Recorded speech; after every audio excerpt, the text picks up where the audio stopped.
પ્રધાનમંત્રી નરેન્દ્ર મોદીના આહવાન બાદ સ્ટેચ્યુ ઓફ યુનિટીએ પર્યાવરણ સંરક્ષણ અને સાતત્યપૂર્ણ વિકાસનું પ્રતીક બન્યું છે। 5 જૂન 2021ના રોજ એકતા નગરને ભારતનું પ્રથમ માત્ર વ્હીકલ આધારિત ક્ષેત્ર બનાવવાની જાહેરાતના 5 વર્ષ પૂર્ણ થયા છે।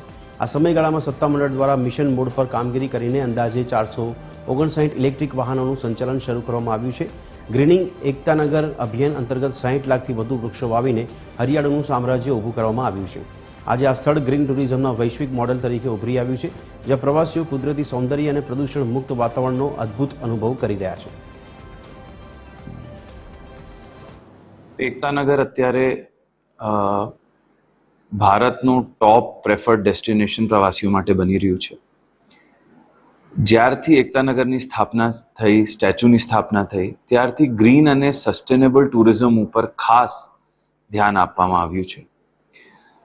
સ્ટેચ્યુ અને તેના આસપાસના એરિયાને ઈવી ઝોન ડિક્લેર કરવામાં આવ્યું અને વિભિન્ન ઇલેક્ટ્રિક ટ્રાન્સપોર્ટ જેમ કે બસીસ, કાર્સ, સાયકલ્સ એ બધા વસાવવામાં આવ્યા। આજે 450થી વધારે એવા ટ્રાન્સપોર્ટ આ વિસ્તારમાં રન કરવામાં આવી રહ્યા છે।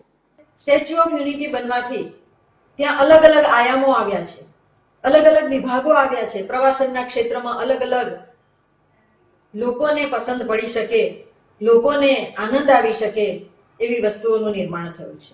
લોકો પોતાનો સમય અહીંયા પસાર કરીને પોતાના જીવનમાં આનંદ અને ઉલ્લાસ ભરી શકે એવી જગ્યાઓનું અહીંયા નિર્માણ થયું છે અને જંગલ અને પર્યાવરણને સાથે રાખીને નદીનો કિનારો, સર્વત્ર પ્રાકૃતિક જગ્યા અને એ પ્રકૃતિમાં પર્યાવરણનું સંરક્ષણ કરીને आ जगह ने खूब सुंदर रीते सजावामा आवी रही है। और यहाँ पे आके जो है मुझे अच्छा लगा, जो हमारे पीछे जो सरदार पटेल जी का जो स्मृति बना हुआ है वो उसे देखकर जो है अच्छा लगा। और यहाँ पे जो इसका जो प्राकृतिक जो सौंदर्य है वो बिल्कुल हमारे नॉर्थ ईस्टर्न स्टेट की तरह है। जैसे कि आप पूरा पहाड़ों और पेड़ पौधे देख सकते हो, तो ये बिल्कुल हमारी वहाँ की जगह की तरह ही है। तो हमें अच्छा लगा यहाँ पे आके।